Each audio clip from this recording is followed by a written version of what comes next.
Very big difference in this area. Some of the things that we have done so far were all possible because of the active support and active encouragement of the ITU. In each and every forum of the ITU, the innovations that our scientists, our engineers, our academicians, our entrepreneurs took to the world stage were appreciated. Friends, I'll just make three important points here. The first point is about the philosophy of developing technologies. In India, we have a very strong ecosystem of engineering talent, of research and development, of academic talent.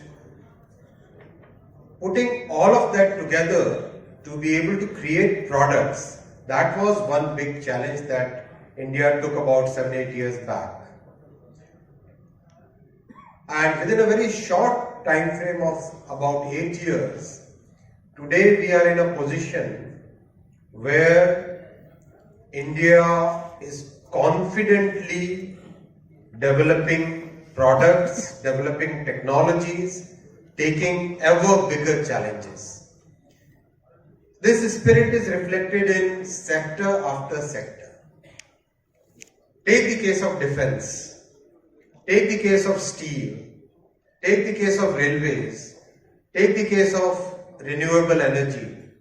Every sector India is embarking upon ambitious goals of developing technologies rather than just being a consumer of technologies.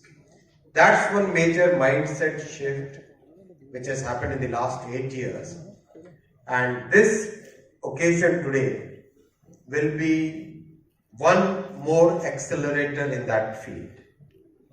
The second point I would like to make is about regulation.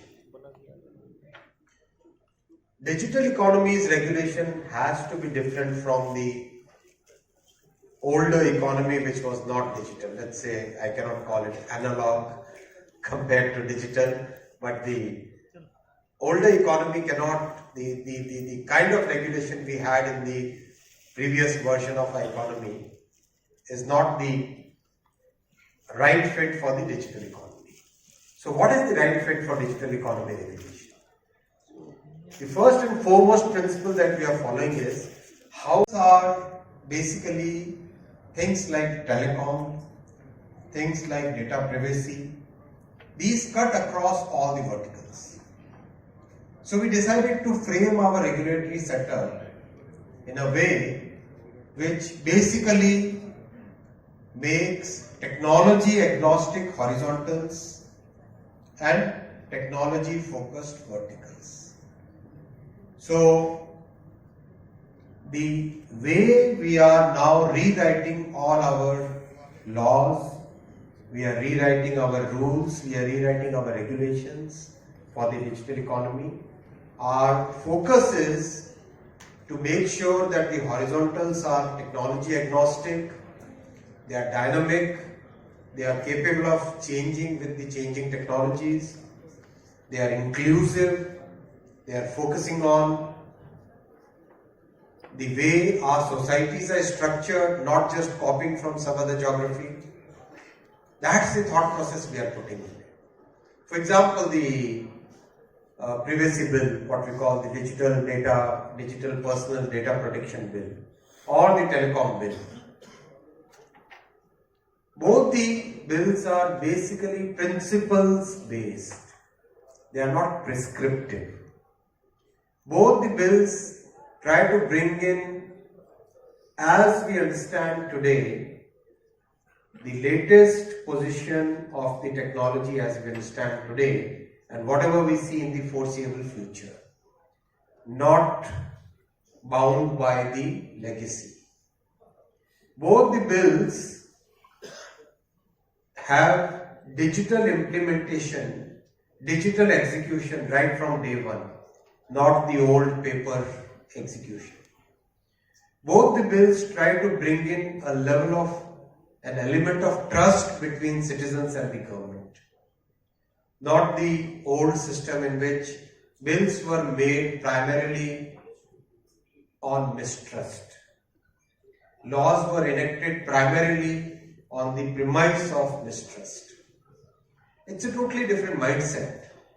And I'm very happy to share with you friends, recently in Davos, one of the very large newspaper of the world, I wouldn't take any name here, the chief executive officer of that newspaper group, he said that the world was following the European template so far, but now the world should inclusive growth, making sure that all sections of the society are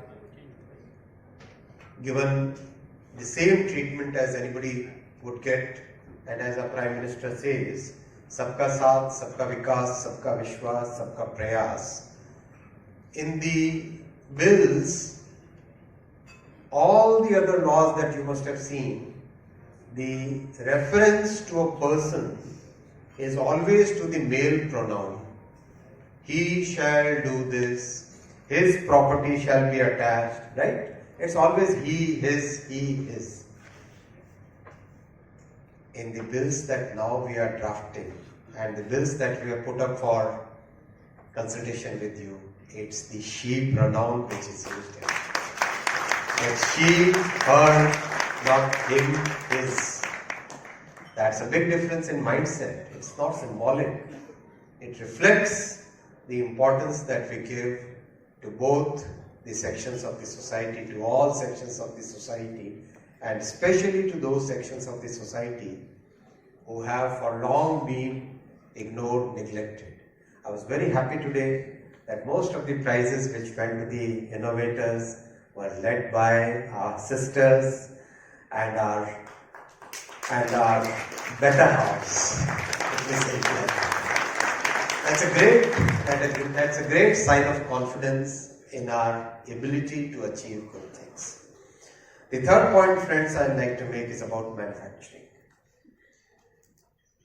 Every exhibition that we do, whether a small exhibition or a large exhibition, it gives such an immense pleasure to us, the quality of products that are coming in the exhibitions.